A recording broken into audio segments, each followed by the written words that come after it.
Hello दोस्तों, मैं स्मित कुमार। आप सभी का स्वागत है फिर से मैथ ग्लोबल स्टडी चैनल में। तो आज की इस वीडियो में जानेंगे क्लास 10th के मैथ का चैप्टर नंबर 3, जिसका नाम है दो चर वाले रैखिक समीकरण। इससे पहले हम लोग वास्तविक संख्या पढ़ लिए थे, बहुपद पढ़ लिए थे। अब पढ़ेंगे दो चर वाले रैखिक समीकरण। ये बहुत इंपॉर्टेंट चैप्टर है, आसान है। कम से कम इसमें एग्जाम में आपका 10 नंबर फिक्स है, लिख के देते हैं। 5 नंबर में 1 नंबर तो आपका फिक्स है। 5 नंबर वाले एक क्वेश्चन फिक्स है चैप्टर से, हर साल पूछता है। ऐसा कोई साल नहीं जिससे क्वेश्चन चैप्टर से नहीं पूछा हो। तो हर साल आप 5 नंबर का फिक्स है, ग्राफ से लिख लीजिए, इसी चैप्टर से आता है। और 2 नंबर पूछेगा एक्स, और दो को समीकरण दे उसको हल करने के लिए बोलेगा, वो 2 नंबर में जरूर आता है। आता है मतलब आता है, मतलब हर साल वो आता है, मतलब 7 नंबर हो गया। और ऑब्जेक्टिव में पूछता है बहुत तरह का क्वेश्चन, मतलब 10 नंबर कम से कम नहीं आएगा, 10 नंबर आएगा, लिख के देते हैं। आएगा 20 प्लस भी चल जाएगा, और कम से कम आएगा तो 10 नंबर आएगा। ये आप लोग को जानकारी होना चाहिए। तो आइए चैप्टर की ओर बढ़ते बिना देर के हुए। दो चर वाले रैखिक समीकरण चैप्टर का नाम है। तो सबसे पहले चैप्टर के मीनिंग समझ। चैप्टर का मीनिंग क्या है? दो चर, चर मतलब होता है वेरिएबल। चर का इंग्लिश में क्या बोलते हैं? वेरिएबल। तो वेरिएबल मतलब क्या? जिसका मान बदले, जैसे A B C D X Y Z, ये सब क्या है? चर। मतलब दो चर, मतलब कोई दो चर ले लेते हैं, मान लीजिए एक्स और वाई, दो चर ले ली, एक्स और वाई क्या है? चर।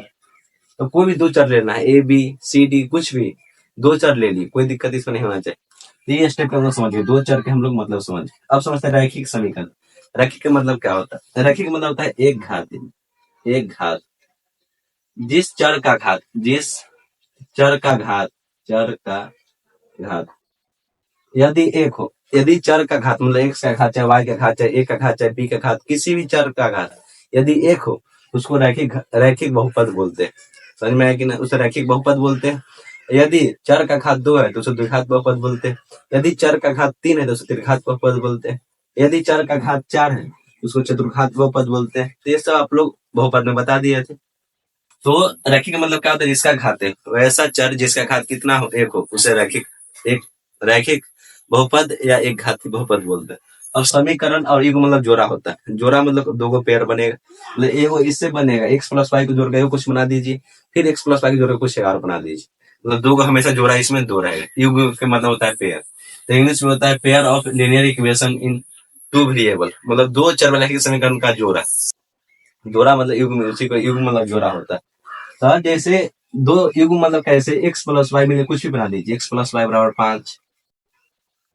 तो एक्स के पावर कितना है? 1। वाई के पावर कितना है? 1। तो दो को चर नहीं, तो एक्स वाई दो चर है, अब पावर भी 1 1, मतलब एक रैखिक है।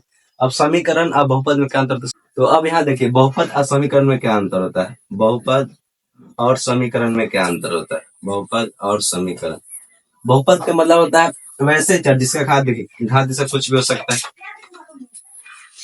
तो ये बहुपद हो गया। लेकिन यदि इसके बराबर कुछ लग जाए, जैसे 2x square plus 5x plus 5 के बराबर में कुछ भी लग जाए, 0 2 5 कुछ भी लग जाए, तो उसको हम समीकरण कहते हैं। तो समीकरण बहुपद में अंतर आसानी से आप लोग समझ गए। जैसे x प्लस वाई है, ये बहुपद हो गया। यदि x प्लस वाई बराबर कुछ भी हो, 2 3 4 5 कुछ भी हो, यदि इक्वल का साइन दिख गया चर के बराबर है तो वह समीकरण है। यदि इक्वल का साइन नहीं दिखा तो बहुपद है। तो बहुपद समीकरण में अंतर समझ गए होंगे, इसमें आप लोग कोई दो राय नहीं होना चाहिए। बहुपद के अंतर समझ गए होंगे। यदि बराबर में कुछ ना दिखे, कुछ है ना, बराबर बराबर है ना, तो बहुपद हो गया। यदि बराबर आ गया, बराबर की तरफ कुछ हो, तो क्या होता है? समीकरण बोलते। तो समीकरण समझ गए, मतलब एक्स प्लस वाई, ये दो चर है और एक घात है। घात कितना है? एक, और बराबर में कुछ है, मतलब दो चर वाले क्या है? रैखिक समीकरण।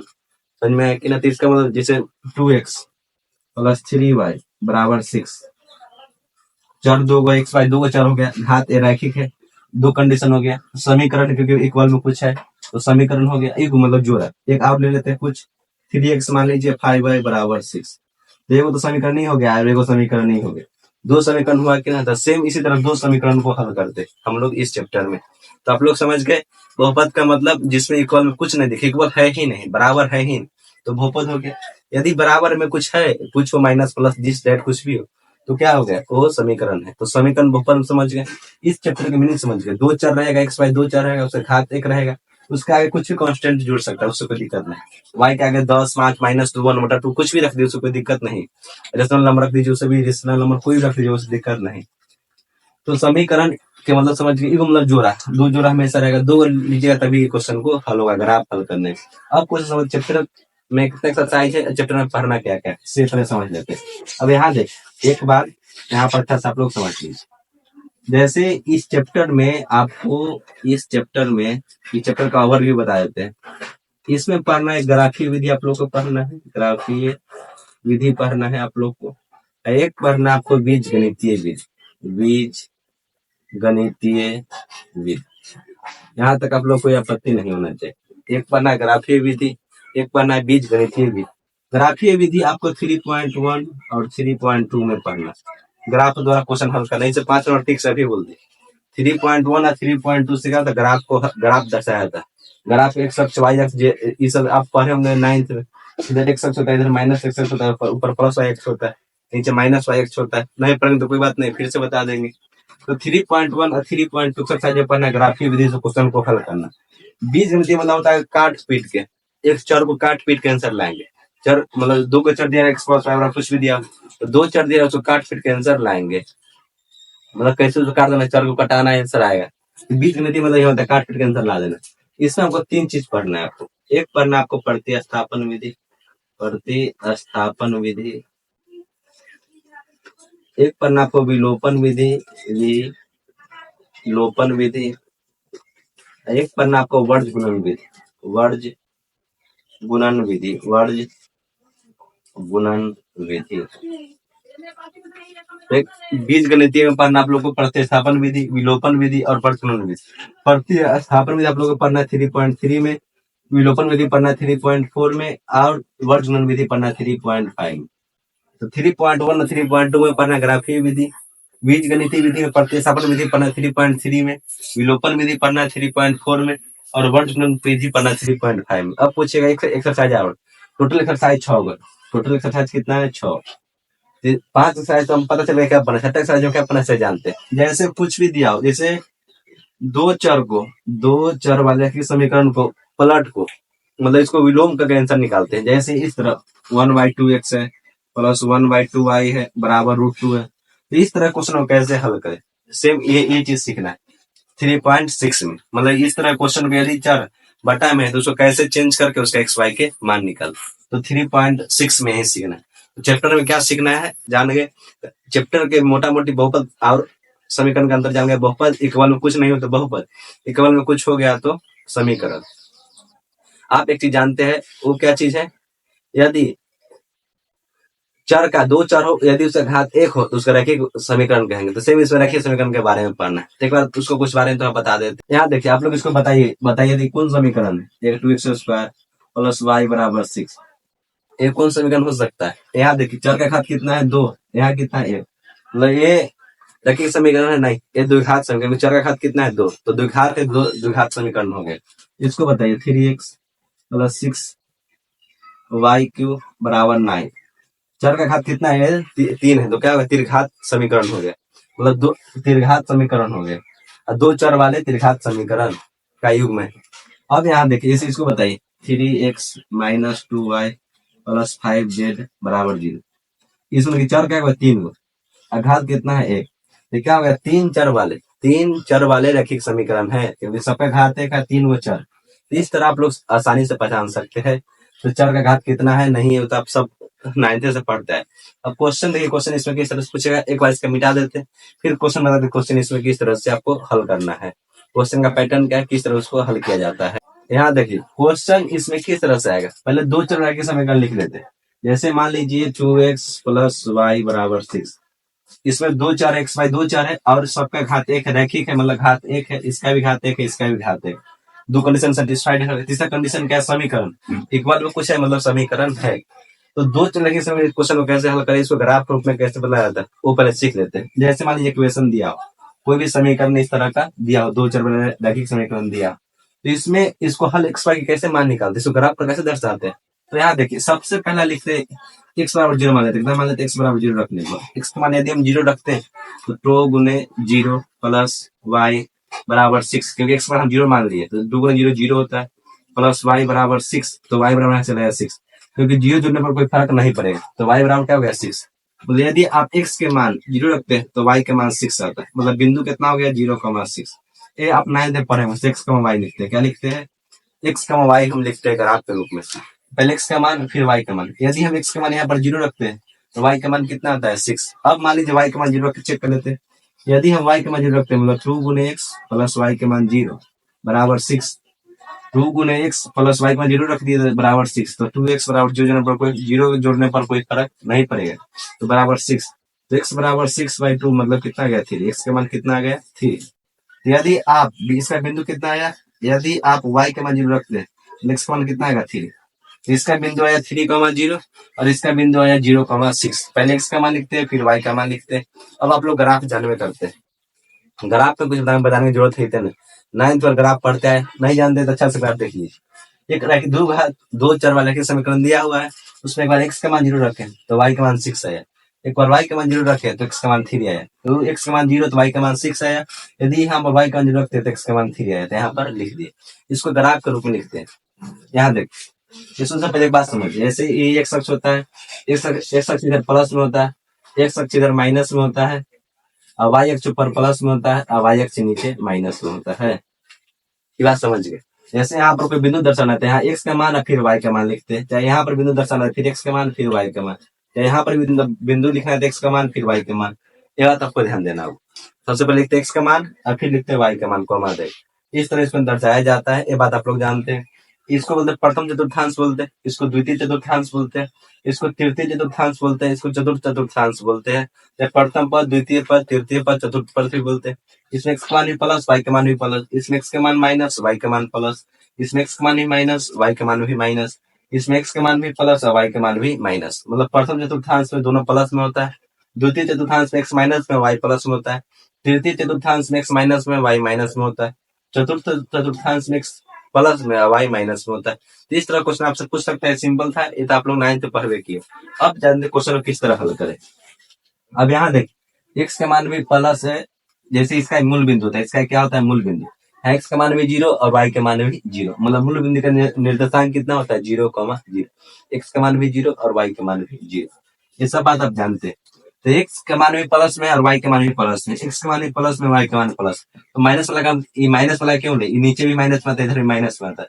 माइनस वाला लिख कल हम पेज बर्बाद करें, कल बोर्ड को भर, इसलिए माइनस वाला को हम नहीं लिखेंगे। अब यहाँ पर कैसे ग्राफ बनाते हैं,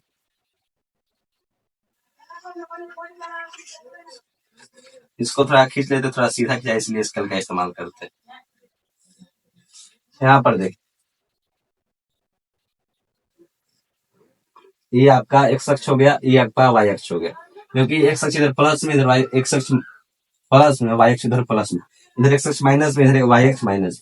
माइनस में कोई जरूरत नहीं, क्योंकि माइनस कोई आंसर आया नहीं, इसलिए माइनस वाला हम डिनोट नहीं किए। अब देखिए मैक्सिमम कितना तक 6 तक, मैक्सिमम कितना तक 6 तक, हम चेंज 6 तक पढ़ेंगे। इससे वाई का मान मैक्सिमम कितना 6 तक है, और एक्स का मान मैक्सिमम कितना 3 तक है। एक्स का मान हम ज्यादा नहीं 3 तक लेंगे, 1 2 3 4 5, आपका मान जहां तक ले सकते हैं। लेकिन यहाँ पर देख लीजिए, जैसे 0 3 मतलब इसका मान हाईएस्ट 3 तक से ऊपर नहीं गया बिंदु लेने से।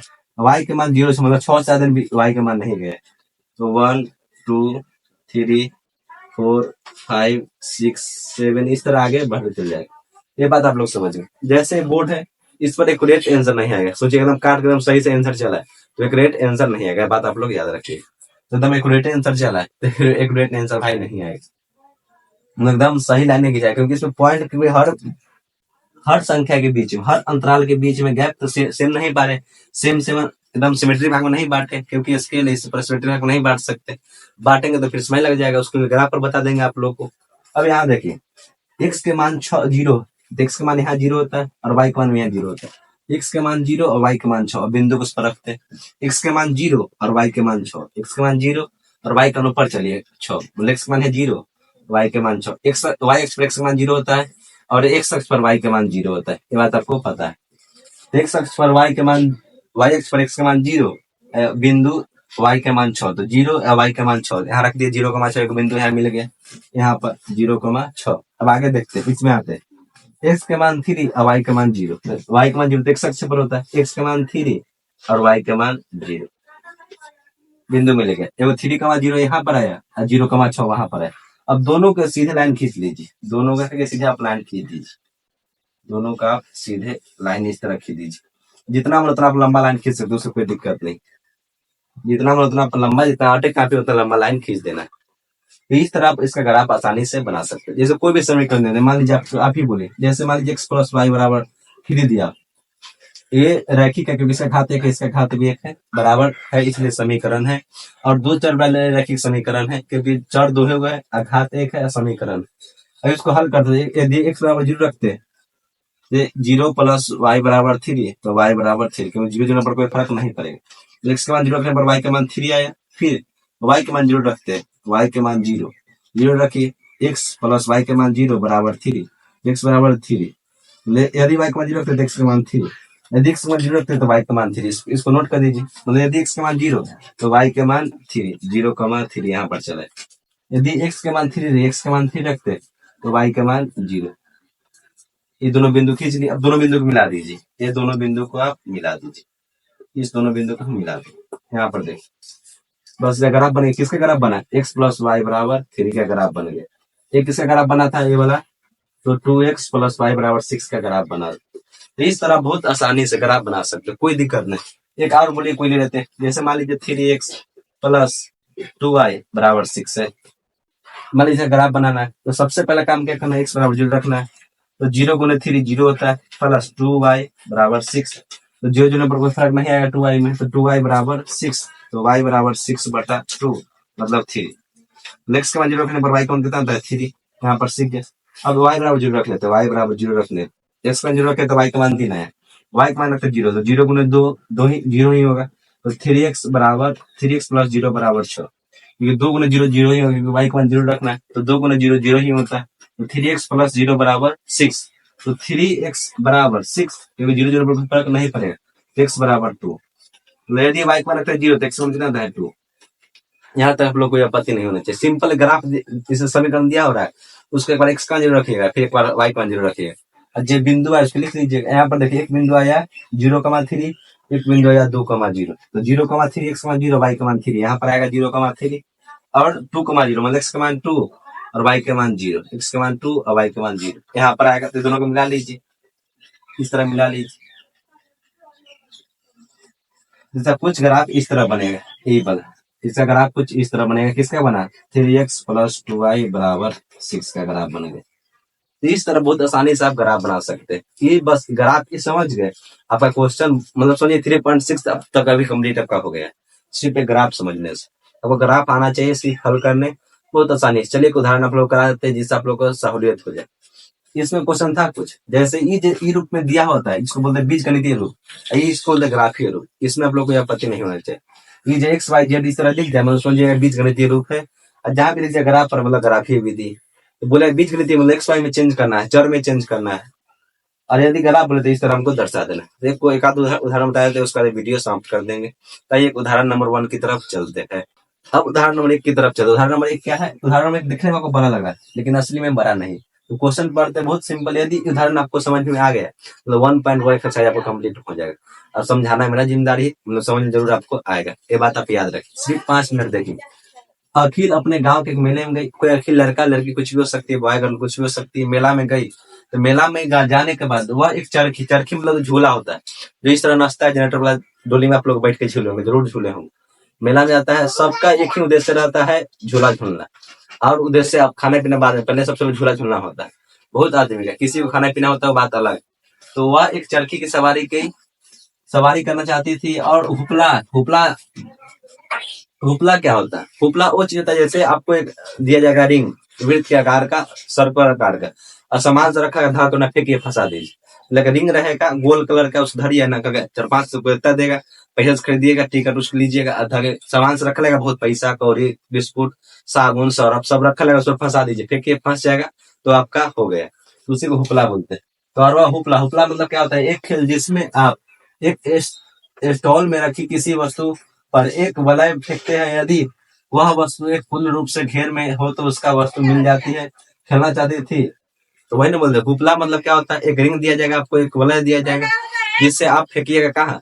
सामान से बहुत वस्तु रखा रहेगा, वहां पर उसमें फेंकिएगा। जिस वस्तु में आपका फंस गया है, रिंग फंस गया, तो वो वस्तु आपका हो गया। मेला में आप लोग देखे होंगे, मेला अगर गए होंगे तब, न गए होंगे तो बातें अलग है।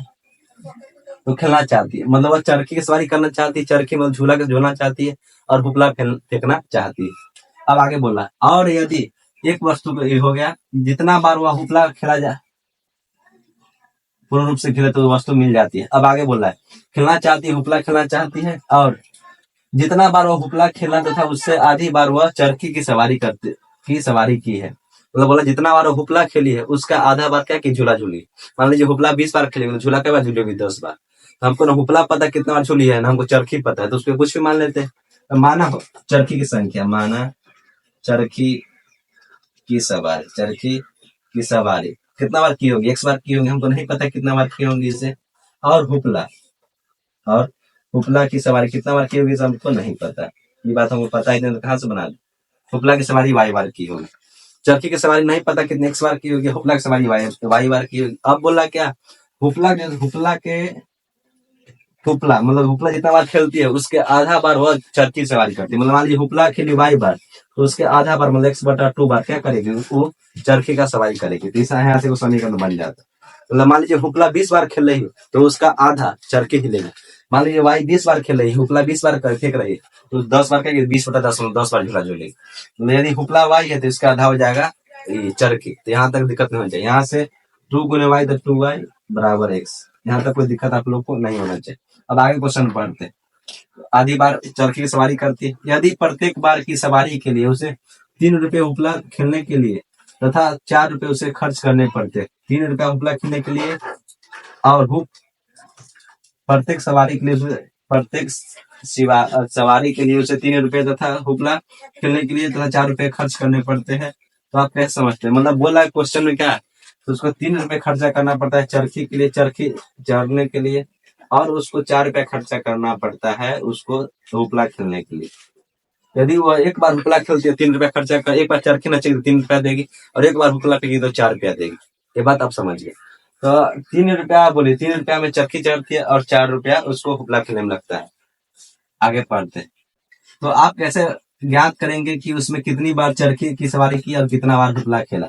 अब बताइए 3 रुपया में चरखी चढ़ती, अब बोला हुआ 1 बार चढ़ती, चरखी सवारी कितने में की, 1 बार, 1 बार की। यदि बोली एक जैसे एक पशु की कीमत 1 रुपया, 3 कीमत 3 रुपया हो जाएगा, वही बात चरखी की सवारी 1 बार की, 1 रुपया की कीमत 3 रुपया, मतलब एक बार करेगी तो 3 रुपया, 1 बार करेगी तो 3 1 रुपया, 1 बार की तो 3 1 रुपया हो गया, और 4 बार हुपला खेले 4 4 बाई रुपया हो गया, 4 बाई रुपया, क्योंकि एक एक बेर हुपला खेलेगी तो बाई रुपया, तो 4 बार खेलेगी तो 4 बाई रुपया। अब बोला आ गए तो टोटल मिला के खर्च ना करते 20 रुपया, कुल मिला खर्च कितना होता है 20 रुपया। मतलब दोनों को जोड़ने पर हुपला के पैसा और हुपला के सवारी में इतना पैसा लगा और हुपला और चरखी में इतना पैसा लगा, दोनों को जोड़ने पर क्या आता है 20 रुपया।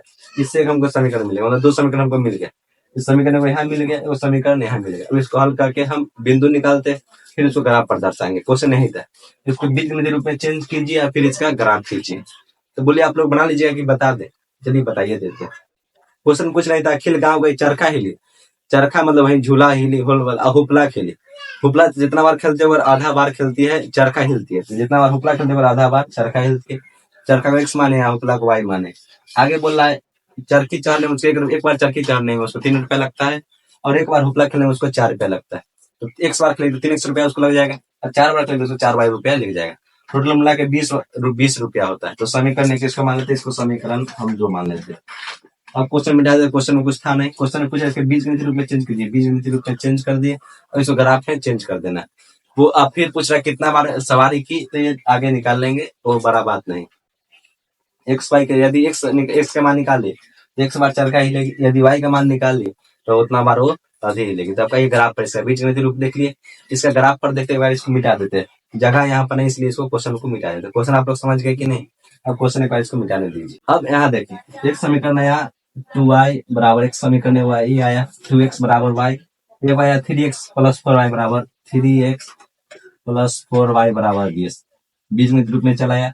अब यहाँ पर इसको हल करते हैं, एक्स का जीरो रखेंगे, एक्स का जीरो रखिए 2 गुने वाई, एक्स का मान 0 तो y बराबर भी 0, क्योंकि 0/2 0 ही होगा। एक्स का जीरो रखने पर बिंदु आए y के मान भी 0, एक्स का जीरो रखने पर y के मान भी 0। यहाँ तक कोई आपत्ति आप लोग को नहीं होना चाहिए। और y के मान 0 रखते हैं तो 0 2 गुने 0 बराबर x, तो x का मान भी 0। मतलब यदि हम y के मान रखते हैं 0 तो x का मान भी 0, मतलब यहाँ पर भी आया 0,0। यहाँ तक कोई आपत्ति आप लोग को नहीं होना चाहिए। x का मान 0 तो y का मान भी 0, और y के मान भी 0 तो x का मान भी 0। लेकिन समीकरण निकल गया x बराबर 2y का, x बराबर 2y, x का मान 0 तो y का मान भी 0, y का मान 0 तो x का मान भी 0।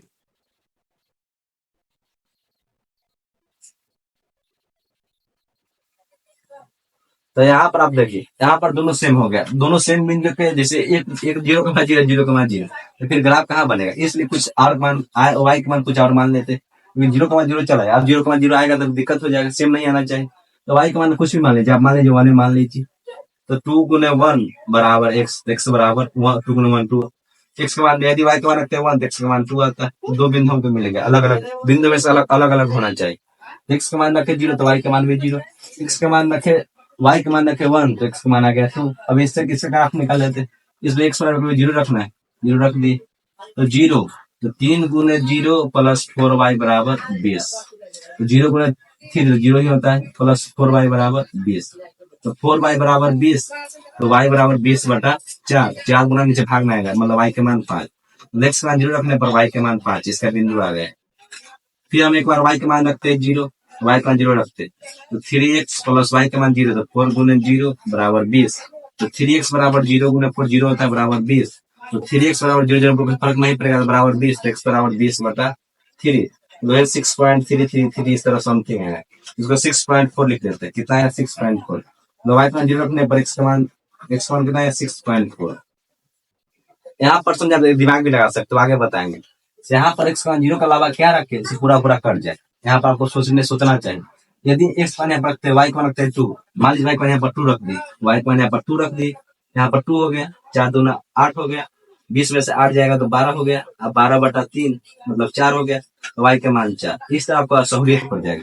मतलब ऐसा मान सोचना है जो रखने पर आंसर ज्यादा कटने वाला आंसर है, छोटा आंसर है, क्योंकि छोटा रहेगा 2 4 3 4 तो ग्राफ पर तुरंत दर्शा दीजिए, अब बड़ा रहे 12 13 तो बहुत लंबा लंबा लाइन लिखना पड़ेगा। दो चीजें ध्यान देना, एक चीज या हमेशा एक्स वाई कट जाना चाहिए, यह सिंपल आंसर है, डेसिमल में आंसर ना है, जिससे आप लोग बचे रहिएगा। दूसरा क्या चीज सोचना है, दूसरा सोचना है ये चीज बड़ा नहीं हो, छोट से छोटे आंसर लाए, समझ में आया कि ना? तो पहले यही चीज सोचना है। यदि 0 रखे तो यहाँ 6.4 है, हम सोचे क्यों नहीं 2 रख के चेक करें, यदि 1 रखे तो 20 में जाएगा 4 तो 16 16 नहीं कटेगा, इसलिए क्या रखे 2, तो 4 दूना 8 हो गया, वाई का मान 2 रख दिया 8 हो गया, 20 में काट गया तो 12 कट गया। नेक्स्ट का मान रखने एक्स का मान 2 रखने पर वाई का मान 4 चले, तो इस तरह आप आसानी से निकाल सकते हैं। सोचना यही चीज है कि वाई का मान क्या रखे जो कट के, जैसे एक्स का चाहे वाई का मान क्या रखे जो कट का छोट से छोट वैल्यू आए हमको, जिससे वो ग्राफ पर दिखाने में आसानी। 0 रखे, 0 के अलावा कुछ भी रख सकते हैं, आपका मन 0 के अलावा आप कुछ भी रख सकते हैं, 0 रखते इसलिए क्योंकि संतुष्टि के लिए, क्योंकि 0 सबसे आसानी होता है रखना, इसलिए रखते 0 1 2 3 4 5 कुछ भी रख सकते हैं। 0 इसलिए रखते क्योंकि संतुष्टि मिले, क्वेश्चन थे हल करने में आसानी हो, गुना भाग करने से हम बचे रहे, इसलिए 0 रखते। अब इसको ग्राफ के रूप में दर्शा देते, आइए इस पेपर मिटा देते, अब ग्राफ के रूप में दर्शाते हैं। दो बिंदु मिल गया, एगो 0 एगो इसका मिल गया 0,5 x का 0 तो y का मान 5, एगो 4,2 इसका भी मिल गया, एगो 0,0 एगो 2,1। अब यहाँ देखिए ग्राफ के रूप में दर्शाते, ये हो गया आपका x अक्ष, ये हो गया आपका y अक्ष। यहाँ देखिए x का मैक्सिमम वैल्यू कहाँ तक है, 2 तक है, यहाँ भी x का मैक्सिमम वैल्यू कहाँ तक है, 4 तक, तो x हाईएस्ट 4 तक जाएगा। हम 5 तक 6 तक पढ़ लेते हैं, 1 2 3 4 5 6 7 तक, हम 7 तक पढ़ लिए।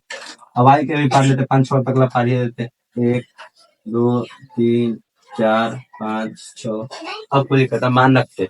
अब इसमें देखते x का मान 0 y का मान 0, तो 0 का मान 0 यहीं पे आएगा, कोई इसमें आपत्ति आप लोग का नहीं होना चाहिए, 0 का मान 0 यहीं पे पर आएगा, x का मान 0 y का मान 0, x का मान 2 y का मान 1, x का मान 2 और y का मान 1, तो यहाँ पर आएगा 2,1, x का मान 2 और y का मान 1, यहाँ पर कोई दिक्कत आप लोग को नहीं होना चाहिए। x का मान 2 और y का मान 1 रख दी। अब इसके आगे हल करते हैं, x का मान 2 रख दी और y का मान 1, x का मान 2 इधर चलते हैं, y का मान ऊपर चलते, x का मान 2 y का मान 1, तो यहाँ पर है, दोनों को मिला देते हैं, क्योंकि ग्राफ तुमने बताया किस तरह बनाते हैं, इसको हम सीधे खींच दी, इस तरह इसको सीधे आप आगे खींच सकते हैं। ये किसका समीकरण आया, 2y बराबर x का समीकरण आ गया, यहाँ कोई दिक्कत नहीं होना चाहिए। अब यहाँ देखिए, अब इसको रखते हैं, x का मान 0 y के मान 5, x का मान 0 और y का मान 5, मतलब यहाँ पर x का मान 0 y का मान 5, 0 और y का मान 5। अब यहाँ पर देख, x का मान 4 और y का मान, तो x का मान 4 और y का मान कितना है 2, y का मान 2, तो 4,2 यहाँ पर आएगा, 4,2, x का मान 4 और y का मान 2, तो 4,2 यहीं तक है, x का मान 4 और y का मान 2, x का मान 4 और y का मान 2, यहाँ पर आएगा।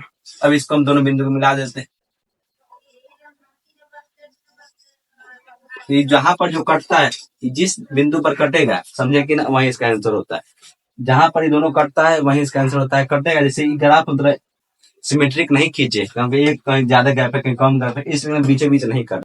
यहाँ पर आप लोग देख लीजिए, जहां पर ये कटेगा वहीं पर उसका आंसर होता है। मतलब यहाँ पर जो कटेगा, जो बिंदु मिलेगा एक्स का मान वाई का मान, तो एक्स का मान मिलेगा वो चरखा की संख्या होता है, चरखा में जो सवारी की उसकी संख्या निकल जाए कितना बार किया से, और वाई के जो मान निकलेगा वो हुपला जो रिंग फेंका उसका मान निकल जाएगा। तो दो चीज आप समझिए। यहाँ एक रेट ग्राफ पर नहीं बनाए, यहाँ पर एक्स का मान 4 आएगा, वाई का मान 2 आएगा। यहाँ पर एक्स का मान 4 और वाई का मान 2 आएगा।